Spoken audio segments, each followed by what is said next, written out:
ನಮಸ್ತೆ ಸರ್, ನಾನು ರಂಜಿತಾ ಸಿದ್ದಕಟ್ಟೆ. ಮೇಡಮ್ ನಮಸ್ಕಾರ. ನನ್ನ ಜೊತೆ ಪ್ರಜ್ಞಾ ತಂತ್ರಿ ಅವರಿದ್ದಾರೆ. ಸೊ ಇವತ್ತು ನಿಮ್ಗೆ ಕೇಂದ್ರ ಸಾಹಿತ್ಯ ಅಕಾಡೆಮಿಯಿಂದ ಸಿಕ್ಕಂತಹ ಬಾಲ ಪುರಸ್ಕಾರದ ಬಗ್ಗೆ ಸಂದರ್ಶನ ಮಾಡ್ತಾ ಇದ್ದೀವಿ ನಾವಿಬ್ರು ಕೂಡ. ಮೇಡಮ್ ಸರ್ ನಮಸ್ತೆ. ಮೇಡಮ್ ನಮಸ್ಕಾರ. ಮೊದಲಿಗೆ ಅಭಿನಂದನೆಗಳು ಸರ್. ಧನ್ಯವಾದಗಳು ಮೇಡಮ್. ಸೊ ಈ ಬಾಲ ಸಾಹಿತ್ಯ ಪುರಸ್ಕಾರ ಸಿಕ್ಕಿರುವಂತದ್ದು ಎಷ್ಟು ಖುಷಿ ಕೊಡ್ತಿದೆ ಸರ್? ನಿಮ್ಮ ಮೊದಲ ಪ್ರತಿಕ್ರಿಯೆ ನೀಡಿ. ಮೇಡಮ್ ನನ್ಗೆ ಕಳೆದ 2 ದಶಕಗಳಿಂದ ಏನು ಈ ಕ್ಷೇತ್ರದಲ್ಲಿ ಕೆಲಸ ಮಾಡ್ತಾ ಇದ್ದೀನಿ. ಅದು ನಾನು ಅತ್ಯಂತ ಪ್ರೀತಿಯಿಂದ ಮತ್ತೆ ನನ್ಗೆ ಖುಷಿಯಿಂದ ನಾನು ಈ ಕ್ಷೇತ್ರಕ್ಕೆ ಆಯ್ದುಕೊಂಡು ಬಂದಂತವನು. ಅಂದ್ರೆ ನನ್ಗೆ ಯಾರು ಇದನ್ನ ಒತ್ತಾಯ ಮಾಡಿದ್ದಲ್ಲ. ಸೊ ಆ ನೆಲೆಯಲ್ಲಿ ನನ್ಗೆ ಇಂಥ ಸಣ್ಣ ವಯಸ್ಸಿನ ಒಳಗಡೆ ಇಂಥದ್ದೊಂದು ಪ್ರಶಸ್ತಿ ನನ್ಗೆ ಸಿಕ್ಕಿರುವಂತದ್ದು ನನಗೆ ಖುಷಿ ಅನ್ನೋದಕ್ಕಿಂತ ಒಂದು ಜವಾಬ್ದಾರಿ ಹೆಚ್ಚಾಯ್ತಲ್ಲ ಅಂತ ಒಂದ್ ಸ್ವಲ್ಪ ಭಯ ಆಗ್ತಾ ಇದೆ ಅಂತ ನನ್ನ ಮೊದಲ ತತ್ಕ್ಷಣ ನನಗೆ ಅನ್ಸಿದ್ದು. ಯಾಕೆ ಒಂದ್ ಸ್ವಲ್ಪ ವಜೆ ಅನ್ನೋ ಫೀಲ್ ಬರ್ತಾ ಇದೆ, ಅಷ್ಟು ಬಿಟ್ರೆ ಸಹಜವಾಗಿ ಖುಷಿ ಅಂತೂ ಇದೆ. ಹೌದು. ಸೊ ಇನ್ನೊಂದು ಕೇಳ್ಬೇಕು ಅಂತಂದ್ರೆ, ಈ ಪ್ರಶಸ್ತಿ ಮತ್ತು ಪುರಸ್ಕಾರ ಅನ್ನುವಂಥದ್ದು ಒಬ್ಬ ಬರಹಗಾರನ ಬೆಳವಣಿಗೆ ಕೂಡ ತುಂಬಾ ಇಂಪಾರ್ಟೆಂಟ್ ಆಗುತ್ತೆ ಅಂತ ಹೇಳುವಂತದ್ದು. ಈ ನಿಟ್ಟಿನಲ್ಲಿ ಮಾತನಾಡೋದಾದ್ರೆ ಸರ್ ಏನ್ ಹೇಳಕ್ ಇಷ್ಟಪಡ್ತೀರಾ? ಖಂಡಿತ ಮೇಡಮ್, ಯಾವುದೇ ಲೇಖಕನಿಗೆ ಪ್ರಶಸ್ತಿ ಮತ್ತು ಪುರಸ್ಕಾರಗಳು ಅದೊಂದು ಏನು ಎಕ್ಸ್ಟ್ರಾ ಮೈಲೇಜ್ ಅನ್ನ ತಂದ್ಕೊಡೋದಕ್ಕೆ ಇದಾಗತ್ತೆ ಅಂತ ಅನ್ನೋದು ಬಹಳ ಸತ್ಯ. ಆದ್ರೆ ಈ ವಿಶೇಷವಾಗಿ ಮಕ್ಕಳ ಸಾಹಿತ್ಯ ಕ್ಷೇತ್ರಕ್ಕೆ ಈ ತರದ ಏನು ಪ್ರಶಸ್ತಿ ಪುರಸ್ಕಾರಗಳ ಮತ್ತು ಪ್ರೋತ್ಸಾಹಿಸುವಿಕೆ ಬಹಳ ಕಡಿಮೆ. ವಿಶೇಷವಾಗಿ ವಸ್ತಲ್ಮಾರ್ನವರು ಈ ಏರಿಯಾಗೆ ಯಾಕೆ ಬರೋದಿಲ್ಲ, ಈ ಕ್ಷೇತ್ರಕ್ಕೆ ಯಾಕೆ ಬರೋದಿಲ್ಲ ಅಂದ್ರೆ ಇದೆ ಬಹಳ ದೊಡ್ಡ ಕಾರಣ ಇದೆ. ಅಂದ್ರೆ ಮಕ್ಕಳ ಸಾಹಿತ್ಯವನ್ನು ಗುರುತಿಸೋರ ಸಂಖ್ಯೆ ಕಡಿಮೆ ಮತ್ತು ಅಲ್ಲಿ ಪ್ರೋತ್ಸಾಹಗಳು ಬಹಳ ಕಡಿಮೆ ಅಂತೇಳಿ. ಬಟ್ ನನ್ಗೆ ಇದನ್ನ ನಾನು ನೆಚ್ಕೊಂಡೇನ್ ಬರ್ಲಿಲ್ಲ. ನನ್ಗೆ ನನ್ನ ಬಾಲ್ಯ, ನನ್ನ ಏನು ಅಭಿವ್ಯಕ್ತಿ ಎರಡೂ ಕೂಡ ಸೊ ನನ್ಗೆ ಇದೇ ಹೆಚ್ಚು ನನ್ಗೆ ಆಪ್ತವಾದ್ದರಿಂದ ನಾನು ಏನೇ ಬರಲಿ ನನ್ನ ಬಾಲ್ಯಕ್ಕೆ ನಾನು ಮರಳೋದ್ರಿಂದ ನಾನು ಇದನ್ನ ನಾನು ಮತ್ತೆ ತೆರ್ಕೊಳ್ಳಿಕ್ಕೆ ಅನುಕೂಲ ಆಯ್ತು. ಬಿಟ್ರೆ ಈ ಪ್ರಶಸ್ತಿಗಳೇ ನನ್ಗೆ ಅದು ಅನ್ಕೊಂಡು ಬಂದಿಲ್ಲ. ಯಾಕಂದ್ರೆ 20 ವರ್ಷಗಳಲ್ಲಿ ನನ್ಗೆ ಈ ಏರಿಯಾದಲ್ಲಿ ಗುರುತಿಸುವಿಕೆ ಸಿಗ್ತಾ ಇದೆ. ಬಿಟ್ರೆ ನಾನು ಇದೇ ಏರಿಯಾದಲ್ಲಿ PhD ಮಾಡಿದೆ, ಇದೇ ಏರಿಯಾದಲ್ಲಿ 20 ವರ್ಷ ಕೆಲಸ ಮಾಡಿದೆ. ಆದ್ರೂ ಎಲ್ಲಿ ಸಿಗ್ಲಾರ್ದು ಇಲ್ಲಿ ಸಿಗ್ತಾ ಇದೆ ಅನ್ನುವ ಭಾವನೆ ಏನ್ ಬಂದಿಲ್ಲ. ಆದ್ರೆ ಆ ತೃಪ್ತಿ ಅನ್ನೋದೇನಿದೆಯಲ್ಲ, ನನಗೆ ಆ ಮಕ್ಕಳತನ, ಆ ಚೈಲ್ಡ್ಹುಡ್ನೆಸ್ ಇದೆಯಲ್ಲ, ಅದನ್ನ ನಾನು ಇಟ್ಕೊಂಡು ಅದೇ ನನ್ನ ತುಂಬಾ ಇಂಪ್ರೆಸ್ ಮಾಡ್ತಾ ಬಂದಿದೆ. ಅದೇ ನನ್ನ ಕೊನೆವರೆಗೂ ಇರುತ್ತೆ ಅಂತ ನಾನು ಭಾವಿಸ್ತಾ ಇದ್ದೀನಿ. ಸೊ ಮಕ್ಕಳ ಸಾಹಿತ್ಯ ರಚನೆಯಲ್ಲಿ ಇರುವಂತಹ ಒಂದು ಕಷ್ಟಗಳು ಏನು ಸರ್? ಅಂದ್ರೆ ಯಾವ ರೀತಿಯಾದಂತಹ ಸವಾಲ್ಗಳನ್ನ ಒಬ್ಬ ಮಕ್ಕಳ ಸಾಹಿತ್ಯ ಅನುಭವಿಸ್ತಾನೆ ಅಂತ ಹೇಳಿ? ನನ್ಗೆ ಯಾವುದೇ ಲಿಟ್ರೇಚರ್ ಅನ್ನೋದು ಒಂದು ಆರ್ಟಿಸ್ಟಿಕ್ ಆದಂತ ಒಂದು ಅಭಿವ್ಯಕ್ತಿ. ಅದು ಕತೆ, ಕವಿತೆ ಅಥವಾ ಮಕ್ಕಳ ಸಾಹಿತ್ಯ ಯಾವುದೇ ಆಗ್ಲಿ. ತುಂಬಾ ಸಲ ಏನಾಗುತ್ತೆ, ಮಕ್ಕಳ ಸಾಹಿತ್ಯ ಅದು ದೊಡ್ಡವ್ರು ಬರೀತಾ ಇರೋದ್ರಿಂದ ಮಕ್ಕಳಿಗಾಗಿ ನಾವು ಮಕ್ಕಳನ್ನ ಕಲ್ಪಿಸ್ಕೊಂಡು ಬರಿಬೇಕಾದಾಗ ತುಂಬಾ ಕಷ್ಟ, ಅದು ತುಂಬಾ ಚಾಲೆಂಜಿಂಗ್ ಅನ್ನೋ ಒಂದು ಅಭಿಪ್ರಾಯಗಳು ವ್ಯಕ್ತವಾಗ್ತವೆ. ಆದ್ರೆ ಅದು ತಪ್ಪದು. ಏನಂದ್ರೆ ಮಕ್ಕಳ ಸಾಹಿತ್ಯ ಅನ್ನೋ ಈ ಇದ್ರೊಳಗಡೆ, ಪದದೊಳಗಡೆ ಈ ಮಕ್ಕಳು ಅನ್ನೋ ಪದ ನಮ್ಮನ್ನ ಮಿಸ್ಲೀಡ್ ಮಾಡುತ್ತೆ. Actually children literature it connect to the childhood, not children. ಹಾಗಾಗಿ ಯಾರಲ್ಲಿ ಮಕ್ಕಳತ್ವ ಇರುತ್ತೋ ಅವರು ಮಕ್ಕಳ ಸಾಹಿತ್ಯ ಬರೆಯಬಹುದು ಮತ್ತು ಮಕ್ಕಳ ಸಾಹಿತ್ಯವನ್ನ ಓದಬಹುದು. ಹಾಗಾಗಿ ನನ್ಗೆ ನನ್ನ ಚೈಲ್ಡ್ಹುಡ್ ಇವತ್ತಿನವರೆಗೂ, ನನ್ನ ನೆವರ್ ಎಂಡೆಡ್ ಚೈಲ್ಡ್ಹುಡ್ ಏನಿದೆ ಅದು ನನ್ನನ್ನ ಬಿಡದೆ ಕಾಡ್ತಾ ಇದೆ. ನಾನು ಏನೇ ಬರೀಲಿ ಅದು ಚಿಲ್ಡ್ರನ್ ಲಿಟ್ರೇಚರ್ ಯಾಕಾಗತ್ತಂದ್ರೆ ನನ್ನೆಲ್ಲ ಅನುಭವಗಳು ಮಕ್ಕಳ ಜಗತ್ತಿನ ಅನುಭವಗಳೇ ಆಗಿರ್ತವೆ. ಆಗ ನನ್ಗೆ ಅದು ಸಹಜವಾಗಿ ನನ್ನ ಅಭಿವ್ಯಕ್ತಿಸಿದೇನೆ. ಬಿಟ್ರೆ ಅದು ನನ್ಗೆ ಸವಾಲು ಮತ್ತು ಹೊರೆ ಅಂತ ಅನಿಸಿಲ್ಲ ಮೇಡಮ್. ಬರವಣಿಗೆ ಆಯ್ಕೆ ಯಾಕಾಯ್ತು ಸರ್ ಹಾಗಾದ್ರೆ? ಯಾಕಂದ್ರೆ ನೀವೀಗ ಮಾತನಾಡ್ತಾನೆ ಹೇಳಿದ್ರಿ, ನನ್ನ ಬಾಲ್ಯದ ದಿನಗಳು, ನಾನು ಕಳೆದಂತ ದಿನಗಳು ಮತ್ತೆ ಕಾಡುವುದು ನನ್ನ ಸಾಹಿತ್ಯ ಆಯ್ತು ಅಂತ ಹೇಳಿ. ಸೊ ಬರವಣಿಗೆ ಆಯ್ಕೆ ಯಾಕಾಯ್ತು ಹಾಗಾದ್ರೆ? ಅದ್ರ ನನ್ಗೆ ಅನ್ಸಿದ್ದಂದ್ರೆ, ನನ್ನ ಬಾಲ್ಯ ಕಾಲದೊಳಗಡೆ ನಾನು ಬಹಳ ಬಡತನದ ಹಿನ್ನೆಲೆಯಲ್ಲಿ ಬಂದಿದ್ದರಿಂದ ಸೊ ನನ್ಗೆ ಅಂದ್ರೆ ಈ ಅವಕಾಶಗಳು ಕಡಿಮೆ ಇತ್ತು. ಅಂದ್ರೆ ಬೇರೆ ಕಡೆ ಬೆರೆಯೋದಕ್ಕೆ ನನಗೆ ಅವಕಾಶಗಳು ಕಡಿಮೆ ಇತ್ತು. ಆಗ ನನಗೆ ಅನಿವಾರ್ಯವಾಗಿ ಸಾರ್ವಜನಿಕ ಗ್ರಂಥಾಲಯದ ಓದು ಅನಿವಾರ್ಯವಾಗಿ ಸಿಕ್ತು. ಬಟ್ ಆ ಓದು ನನಗೆ ಬಹಳ ದೊಡ್ಡ ಏನು ಸಾಹಿತ್ಯದ ಜಗತ್ತನ್ನ ಅನಾವರಣ ಮಾಡಿಕೊಡ್ತು. ಹಾಗಾಗಿ ನನ್ನ ಆಲೋಚನೆಗಳನ್ನ ಅಭಿವ್ಯಕ್ತಿಸೋದಿಕ್ಕೆ ಹೌದಲ್ಲ, ನನ್ನದೇ ಅಂತ ಜಗತ್ತು ಇಂಥದ್ದೊಂದಿದೆ, ನಾನ್ಯಾಕೆ ಇದನ್ನ ಬರವಣಿಗೆಯ ಮೂಲಕ ನಾನು ತೆರ್ಕೊಳ್ಬಾರದು ಅಂತ ಅನಿಸ್ತು. ಆ ಹಿನ್ನೆಲೆಯಲ್ಲಿ ನಾನು ಮೊದಲು 5ನೇ ತರಗತಿಯಲ್ಲಿ ನನ್ನ ಮೊದಲ ಬರಹ ಪ್ರಕಟ ಆಗಿದ್ದು. ಅದು ಮಕ್ಕಳ ಸಾಹಿತ್ಯ ಅಲ್ಲದೆ ಇರ್ಬೋದು, ಬಟ್ ಬರವಣಿಗೆ ಹಾಗೆ ಮಾಡಿದ್ದು ನನ್ನ ಓದು. ಅದೇ ರೀತಿ ನಾನು ದೊಡ್ಡವನಾದ್ಮೇಲೆ ಸೊ ಈ ತರದ ಜಗತ್ತು ಮತ್ತೆ ನನ್ನಿಂದನೇ ಬರ್ತಾ ಹೋಯ್ತು. ಹಾಗಾಗಿ ಇದನ್ನ ನಾನು ಬರವಣಿಗೆ ಮೂಲಕನೇ ನಾನು ತೆರ್ಕೊಳ್ಬೇಕು ಮತ್ತು ಪ್ರದರ್ಶಿಸಬೇಕು ಅಂತ ಅನಿಸಿದಾಗ ನಾನು ಬರವಣಿಗೆಗೆ ಇಳ್ಕೊಂಡೆ ಅದನ್ನ. ಈಗ್ಲೇ ಹೇಳಿದ್ರಿ ನೀವು ನಿಮ್ಮ ಬಾಲ್ಯದಲ್ಲಿ ನೀವು ಓದ್ತಿದ್ದಂತಹ ಪುಸ್ತಕಗಳು ನಿಮ್ಮ ಮೇಲೆ ಬರವಣಿಗೆಗೆ ಪ್ರೇರಣೆ ಆಯ್ತು ಅಂತ ಹೇಳಿ.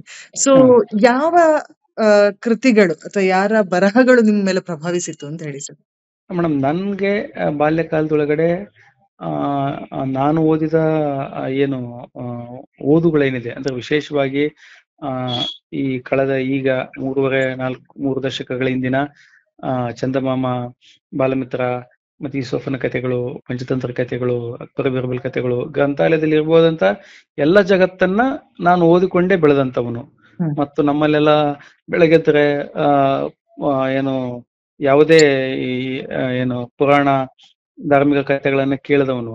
ಆದ್ರೆ ನಾನು ಬರೆಯುವ ಸಂದರ್ಭಕ್ಕೆ ಅದೆಲ್ಲದಕ್ಕೆ ಪರ್ಯಾಯವಾಗಿ ಒಂದು ಸಮಕಾಲೀನ ಕಥಾಲೋಕ ಕಟ್ಟಿಕೊಡೋದಕ್ಕೆ ನನ್ನ ಬರವಣಿಗೆಯಲ್ಲಿ ಆಯ್ಕೆ ಮಾಡ್ಕೊಳ್ಳಕ್ ಮುಖ್ಯ ಕಾರಣ ಏನಂದ್ರೆ, ನನ್ನ ಸುತ್ತಮುತ್ತಲಿನ ಜಗತ್ತಿನ ಗ್ರಾಮೀಣ ಭಾಗದ ಕೆಳವರ್ಗದ ದಲಿತರ ಹೆಣ್ಣು ಮಕ್ಕಳು ಇವ್ರು ಯಾರು ಕೂಡ ನನ್ನ ಟೆಕ್ಸ್ಟ್ ಒಳಗಡೆ ಅಂದ್ರೆ ನಾನು ಓದುವ ಬರಹದೊಳಗಡೆ ಯಾಕೆ ಬರ್ತಾ ಇಲ್ಲ ಇವರು ಅಂತ ನನ್ಗನಿಸ್ತು.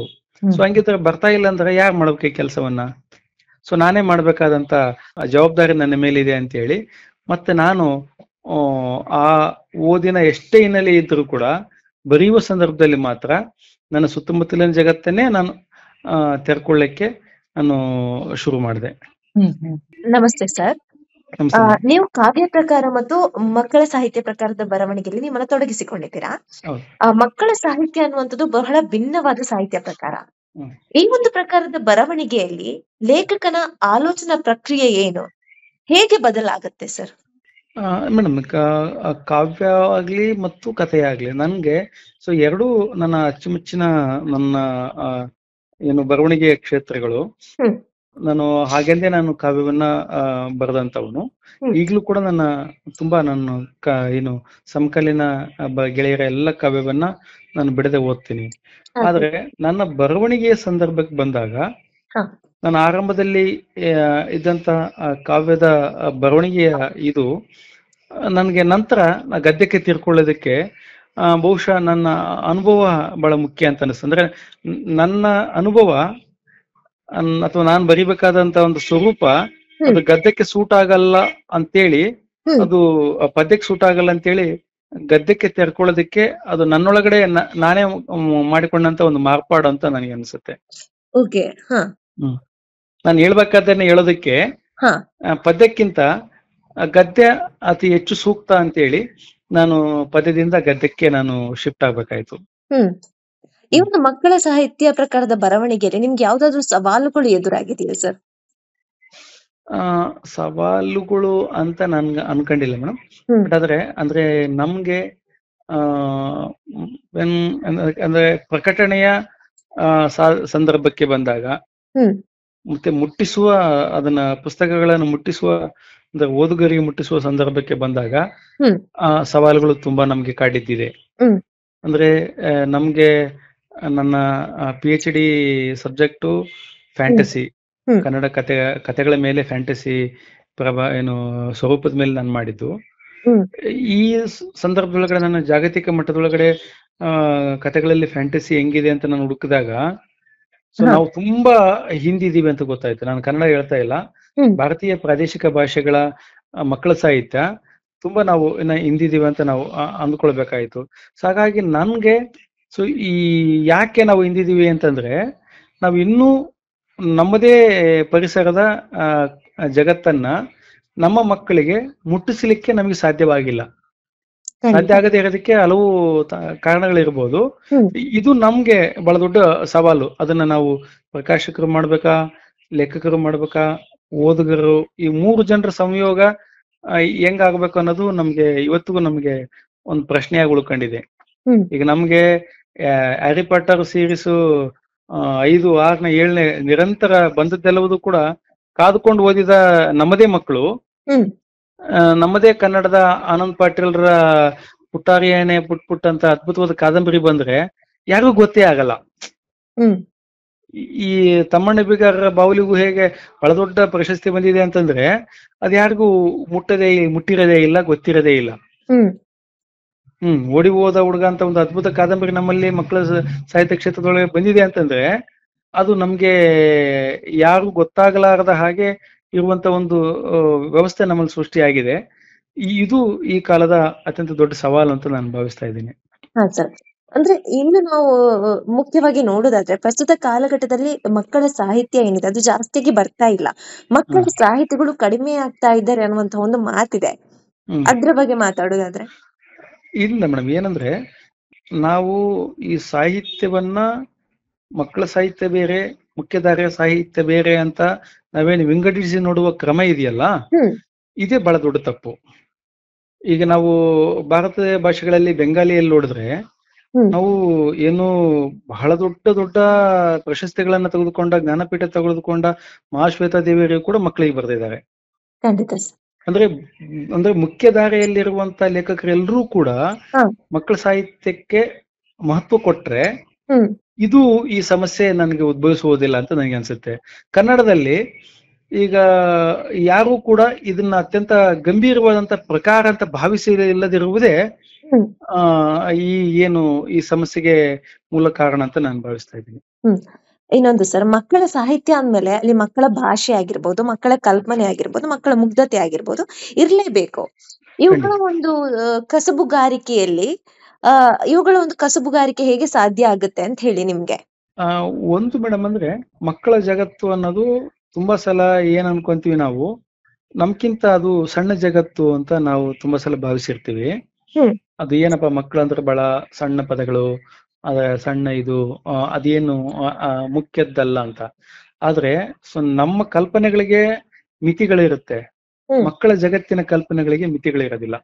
ಅಂತ ಮಿತಿ ಇಲ್ಲದ ಲೋಕದ ಒಳಗಡೆ ಪ್ರವೇಶಕ್ಕೆ ಪಡ್ಕೊಳ್ಳೋದಿದೆಯಲ್ಲ, ಅದು ಬಹಳ ದೊಡ್ಡದು, ಬಹಳ ದೊಡ್ಡದು. ಸೊ ಹಾಗಾಗಿ ನಾವು ಮಕ್ಕಳ ಮಟ್ಟಕ್ಕೆ ಇಳಿಯೋದು ಬಹಳ ಕಷ್ಟ ಅಂತ ಹೇಳ್ತೀವಲ್ಲ, ಅದನ್ನ ನಾವು ಮಕ್ಕಳ ಮಟ್ಟಕ್ಕೆ ಇಳಿಯೋದಲ್ಲ, ಮಕ್ಕಳ ಮಟ್ಟಕ್ಕೆ ಏರೋದು ಬಹಳ ಕಷ್ಟ ಅಂತ ನಾವು ಅನ್ಕೊಳ್ಬೇಕಾಗತ್ತೆ. ಹಂಗಾಗಿ ಅವ್ರ ಜಗತ್ತಿಗೆ ಪ್ರವೇಶ ಮಾಡೋದಾಗ್ಲಿ ಮತ್ತು ಅವರ ಲೋಕವನ್ನ ನಾವು ಅನಾವರಣ ಮಾಡೋದಾಗ್ಲಿ, ಅದು ಯಾರಿಗೆ ಆ ಬಾಲ್ಯ ಜಗತ್ತು, ಬಾಲ್ಯಕಾಲ ಮತ್ತು ಯಾರಲ್ಲಿ ಇನ್ನೂ ಬಾಲ್ಯತನ ಉಳ್ಕೊಂಡಿರುತ್ತೆ ಅಂತವ್ರಿಗೆ ಮಾತ್ರ ಇದು ಸಾಧ್ಯವಾಗಬಹುದು.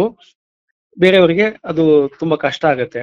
ಆ ಹಿನ್ನೆಲೆಯಲ್ಲಿ ನೀವ್ ಹೇಳಿದ ಮಾತನ್ನ ನಾವು ಅಂದ್ರೆ ಮಕ್ಕಳಿಗೆ ಮಕ್ಕಳ ಜಗತ್ತಿನ ಲೋಕವನ್ನ ಅನಾವರಣ ಮಾಡೋದಕ್ಕೆ ಸ್ವಲ್ಪ ಇದು ನಾವು ಚಾಲೆಂಜಿಂಗ್ಗೆ. ಯಾಕಂದ್ರೆ ನಾವು ಅದನ್ನ ಬಿಟ್ಟು ಬಹಳ ದೂರ ಬಂದಿದೀವಿ. ಅಂದ್ರೆ ಇವನ್ ನಾವು ಪ್ರತಿಯೊಂದು ಮಗುವನ್ನು ಕೂಡ ಆ ಮಗು ಯಾವಾಗಲೂ ದೊಡ್ಡವರಂತಾಗಲು ಅಪಪಿಸ್ತಾ ಇರುತ್ತೆ. ನಾವು ಅದೇ ರೀತಿನೇ ನಾವು ಭಾವಿಸ್ತಾ ಇರ್ತೀವಿ. ಆದ್ರೆ ದೊಡ್ಡವರಾದಾಗ ನಮಗೆ ನಾವು ಬಾಲ್ಯದ ಸಹಜ ಅಭಿವ್ಯಕ್ತಿಯನ್ನ ಹೆಂಗಿರುತ್ತೆ, ಬಾಲ್ಯದ ಮಕ್ಕಳ ಒಂದು ಏನಂತಾರೆ ಅವರ ವಯಸ್ಸಿಗೆ ಅನುಗುಣವಾದಂತಹ ವರ್ತನೆಗಳು ಹೆಂಗಿರ್ತವೆ ಅವನ್ನ ನಾವು ನೋಡೋದಿಲ್ಲ. ಯಾವತ್ತು ಮಗು ಬೆಳೆಯುವ ಬಗೆಯನ್ನೇ ನೋಡ್ತೀವಿ ಬಿಟ್ರೆ, ಮಗು ಏನಾದ್ರು ಒಂದು ಸಣ್ಣ ತುಂಟತನ ಮಾಡಿದ್ರೆ ಅದನ್ನ ನಾವು ಮಾಡಬಾರ್ದು ಅಂತೀವಿ. ಬಟ್ ಅದು ಆ ಕಾಲದ ಆ ವಯಸ್ಸಿನ ಅದು ಅಗತ್ಯದ ನಡವಳಿಕೆ, ಅದನ್ನ ನಾವು ಗುರುತಿಸೋದಿಲ್ಲ. ಹಾಗಾಗಿ ಇದು ಈ ನಮ್ಮ ತಿಳುವಳಿಕೆಯ ಕೊರತೆಯೇ ಬಹುಶಃ ನಮ್ಗೆ ಇದಕ್ಕೆ ಈ ಒಂದು ಪ್ರಶ್ನೆಗೆ ಕಾರಣ ಅಂತ ಅನಿಸುತ್ತೆ. ಹೌದು ಸರ್. ಸರ್, ಇನ್ನೊಂದು ನೋಟ್ ಬುಕ್ ಪುಸ್ತಕದ ಬಗ್ಗೆ ನಿಮ್ಮ ಅನಿಸಿಕೆ ಏನು? ಮತ್ತೆ ಈ ನೋಟ್ ಬುಕ್ ಪುಸ್ತಕ ಏನಿದೆ ಅದು ಇವತ್ತು ಬಾಲ ಸಾಹಿತ್ಯ ಪುರಸ್ಕಾರಕ್ಕೆ ಯಾಕೆ ಆಯ್ಕೆ ಆಗಿದೆ? ಅದರಲ್ಲಿ ಯಾವ ಅಂಶ ಆಯ್ಕೆ ಆಗ್ಲಿಕ್ಕೆ ಕಾರಣ ಆಗಿರ್ಬಹುದು ಸರ್? ಮೇಡಮ್, ನೋಟ್ ಬುಕ್ ಒಂದು 8 ಕಥೆಗಳಿರುವ ಒಂದು ಮಕ್ಕಳ ಕಥಾ ಸಂಕಲನ. ನನ್ಗೆ ನಾನು ಈಗಾಗಲೇ ಹೇಳಿದಿಲ್ಲ, ನನ್ನ ವಿಶಾಲವಾದಂತ ಒಂದು ಓದಿನ ವ್ಯಾಪ್ತಿ ಒಳಗಡೆ ಅಂದ್ರೆ ನನ್ಗೆ ನನ್ ಕತೆ ಬರೀಲೇಬೇಕಂತ ನನಗೇನು ಅದು ಅನಿಸ್ತಾ ಇರ್ಲಿಲ್ವೇನೋ. ನಾನು ಯಾಕೆಂದ್ರೆ ನಾನು ಓದಿದ ಇಷ್ಟು ಬರವಣಿಗೆಗಳೊಳಗಡೆ ನನ್ನ ಸುತ್ತಮುತ್ತಲಿನ ಒಂದ್ ಸಣ್ಣ ನೋವನ್ನು ಅನುಭವಿಸುವ ಖುಷಿ ಆಗ್ಲಿ, ಖುಷಿಯೇ ಇಲ್ಲದ ಖುಷಿ ಅಂತ ಹುಡುಗಿಯರಾಗ್ಲಿ, ಬಡ್ಗೆನಂತಹ ಅನಾಥ ಬಾಲಕರಾಗ್ಲಿ, ಇವ್ರು ಯಾರು ಕೂಡ ಬರ್ತಾ ಇಲ್ಲ. ಬಟ್ ಇವ್ರ ಜಗತ್ತು ನೋಡಿದ್ರೆ, ಇವ್ರ ಜೀವನ ನೋಡಿದ್ರೆ ಇಂಥ ಅದೆಷ್ಟು 100 ಕಥೆಗಳಿಗೆ ಸಮವಾದಂತ ಜೀವನ, ಇವರ ಜೀವನ ಪ್ರೀತಿ ಇವರಲ್ಲಿದೆ. ಇಂಥವ್ರು ಯಾಕೆ ನಾನು ಓದುವ ಪುಸ್ತಕದ ಒಳಗಡೆ ಬಂದಿಲ್ಲ ಅಂತ ಅನಿಸ್ತು. ಹಾಗಾಗಿ ನಾನು ಅಂಥವರ ಒಂದು ಜೀವನವನ್ನ ಮತ್ತು ಅವರೆಲ್ಲರೂ ಕೂಡ ನನ್ನದೇ ಜೀವನದ ಸಹಪಾಠಿಗಳ ರೀತಿಯಲ್ಲಿ ಇದ್ರಲ್ಲ, ಹಾಗಾಗಿ ಅವರ ಜೀವನದ ಅಭಿವ್ಯಕ್ತಿ, ಅವರ ಜೀವನವನ್ನು ಹೇಳುವುದಂದ್ರೆ ನನ್ನ ಜೀವನ ಹೇಳಬೇಕು, ಹೇಳಿದ ಹಾಗೆ ಅಂತ ನಾನು ಭಾವಿಸಿ ನನ್ನ ಕಥೆಗಳನ್ನು ಬರೀಲಿಕ್ಕೆ ಶುರು ಮಾಡಿದೆ. ಹಾಗಾಗಿ ನನ್ನ ಕಥೆಗಳಲ್ಲಿ ಬರುವ ಒಟ್ಟು ಪಾತ್ರಗಳೆಲ್ಲವೂ ಕೂಡ ನನ್ನ ಸುತ್ತಮುತ್ತಲಿನ ಜಗತ್ತಿನ ಗ್ರಾಮೀಣ ಭಾಗದ, ವಿಶೇಷವಾಗಿ ಸರ್ಕಾರಿ ಶಾಲೆಗಳಿಗೂ ಹೋಗ್ಲಿಕ್ಕೆ ಪಡುವ ಏನು ಪರಿಸ್ಥಿತಿಯಲ್ಲಿರುವಂತ ಮಕ್ಕಳ ಜಗತ್ತದು. ಸೊ ಅಂತ ಜಗತ್ತಿನ ವಿಶೇಷಣಗಳಿರುವಂತ ಕೃತಿ ನನ್ಗೆ ನೋಟ್ಬುಕ್ಕು. ಮತ್ತೆ ಅದಕ್ಕೆ ಇನ್ನೊಂದು ವಿಶೇಷ ಅಂತಂದ್ರೆ ನನ್ಗೆ ಮಕ್ಕಳ ಕಥೆಗಳು ಪುಸ್ತಕ ಅಂದ್ರೆ ತುಂಬಾ ಕಲರ್ಫುಲ್ ಆಗಿರ್ಬೇಕು, ಬಣ್ಣ ಆಗಿರ್ಬೇಕು, ಆಕರ್ಷಕವಾಗಿರ್ಬೇಕು ಅಂತ. ಬಟ್ ಅದು ಇವತ್ತಿನ ಪ್ರಕಾಶನ ಸಂಸ್ಥೆ ಅಷ್ಟು ಸುಲಭ ಸಾಧ್ಯವಾದದ್ದಲ್ಲ. ಹಾಗಾಗಿ ನನ್ಗೆ ಎಷ್ಟು ಕಷ್ಟ ಆದ್ರೆ ಚಿಂತೆ ಇಲ್ಲ, ನಾನೇ ಆ ತರದ ಒಂದು ಪ್ರಯೋಗವನ್ನು ಮಾಡೋಣ ಅಂತ ಹೇಳ್ಬಿಟ್ಟು ಪ್ರತಿ ಪುಟವೂ ಕೂಡ ಏನು ವರ್ಣಮಯವಾಗಿ ಮಾಡದೆ. ಆಮೇಲೆ ಅದಕ್ಕೊಂದು QR ಕೋಡ್ ಅನ್ನು ಕೂಡ ನಾನು ಕೊಟ್ಟೆ. ಅಂದ್ರೆ ಇವತ್ತಿನ ನಾನು ಬರೀ ಗ್ರಾಮೀಣ ಭಾಗದ ಮಕ್ಕಳನ್ನ ದೃಷ್ಟಿ ಇಟ್ಕೊಳ್ಳೋದಲ್ಲ, ಇವತ್ತು ನಗರದ ಖಾಸಗಿ ಶಾಲೆಯಲ್ಲಿ ಓದುವ, ಬೇರೆ ಮಾಧ್ಯಮದಲ್ಲಿ ಓದುವ ಮಕ್ಕಳು ಕೂಡ ನಮ್ಗೆ ಈ ಕಥೆಗಳನ್ನ ದಾಟಿಸ್ಬೇಕು, ಅವ್ರಿಗೆ ಮುಟ್ಟಿಸ್ಬೇಕು ಅಂದ್ರೆ ಅಟ್ಲೀಸ್ಟ್ ಅವ್ರಿಗೆ ಓದ್ಲಿಕ್ಕೆ ಕಷ್ಟ ಆದ್ರೂ ಕೂಡ ಅದನ್ನ ಕೇಳುವ, ನೋಡುವ ಒಂದು ವ್ಯವಸ್ಥೆಯನ್ನಾದ್ರೂ ಮಾಡಿದ್ರೆ ಅವ್ರಿಗೆ ಕತೆ ಮುಟ್ಟದಂಗ ಆಗುತ್ತೆ ಅಂತೇಳಿ ಒಳ್ಳೆ ಕಲಾವಿದರಿಂದ ಕತೆಗಳನ್ನ ನರೇಟ್ ಮಾಡಿಸಿ, ಅದನ್ನ ಓದಿಸಿ, ವಿಡಿಯೋ ಮಾಡಿ, ಅದನ್ನ QR ಕೋಡ್ ಮಾಡಿಸ್ದೆ. ಇದೊಂದು ತುಂಬಾ ಕನ್ನಡದಲ್ಲಿ ಒಂದು ಹೊಸ ಪ್ರಯೋಗ. ಇಷ್ಟು ಕಾರಣಗಳಿಗೆ ಅದು ನನ್ಗೆ ಅದು ತುಂಬಾ ಹಲವು ರೀತಿಯಲ್ಲಿ ಅದು ಮುಟ್ಲಿಕ್ಕೆ ಸಾಧ್ಯ ಆಯ್ತು. Thank you sir. ಇನ್ನು ಅದಕ್ಕೆ ಬಾಲ ಸಾಹಿತ್ಯ ಪುರಸ್ಕಾರ ಬಂದಿರೋದಕ್ಕೆ ನನ್ಗೆ ಸಹಜವಾಗಿ ಖುಷಿ ಇದೆ. ನನ್ಗೆ ಅನ್ಸಿದ್ ಮೇಡಮ್ ಅಂತಂದ್ರೆ ಸಮಕಾಲೀನ ಸಂಗತಿಗಳ ಅನಾವರಣ ಈ ಕೃತಿನಲ್ಲಿ ಹೆಚ್ಚಿದೆ. ಬಹುಶಃ ಅದು ನನಗೆ ಮುಖ್ಯ ಕಾರಣ ಅಂತ ಅನ್ಸುತ್ತೆ. ಅಂದ್ರೆ ಇವತ್ತಿನ ಸಮಕಾಲೀನ ತುರ್ತುಗಳು ಏನಿದೆ, ಒಂದು ಮಗು ಬರೀ ಸಂತಸಮಯವಾದ ಜಗತ್ತನ್ನೇ ಅನಾವರಣ ಮಾಡೋದು ಮಕ್ಕಳ ಸಾಹಿತ್ಯ ಅಲ್ಲ. ನೋವುಗಳನ್ನ ಮತ್ತೆ ಸಂಕಟಗಳನ್ನ, ಸಾವಿನ ವಾರ್ತೆಗಳನ್ನ, ಇವೆಲ್ಲವನ್ನು ಕೂಡ ಕೇಳಿ ಅರಗಿಸ್ಕೊಳ್ಬೇಕಾದಂತ ಅನಿವಾರ್ಯತೆ ಇದೆ.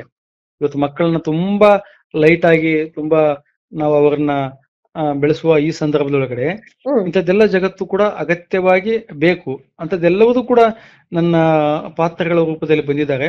ಬಹುಶಃ ಅದು ಮುಖ್ಯ ಆಗಿರ್ಬೋದು, ಅಥವಾ ಅದನ್ನು ಗುರುತಿಸಿರ್ಬೋದು ಅಂತ ನನ್ಗೆ ಅನಿಸುತ್ತೆ. Thank you sir. ಇಷ್ಟೊತ್ತು ಈ ಒಂದು ಬಾಲ್ಯ ಸಾಹಿತ್ಯ ಪುರಸ್ಕಾರವನ್ನು ಪಡೆದ ಸಂದರ್ಭದಲ್ಲಿ ನಿಮ್ಮ ಸಾಹಿತ್ಯಿಕ ವಿಚಾರಗಳನ್ನ ನಮ್ಮೊಂದಿಗೆ ಹಂಚಿಕೊಂಡದಕ್ಕೆ ಬಹಳಷ್ಟು ಖುಷಿ ಆಯ್ತು ಸರ್. ಮೇಡಮ್ ಖಂಡಿತ.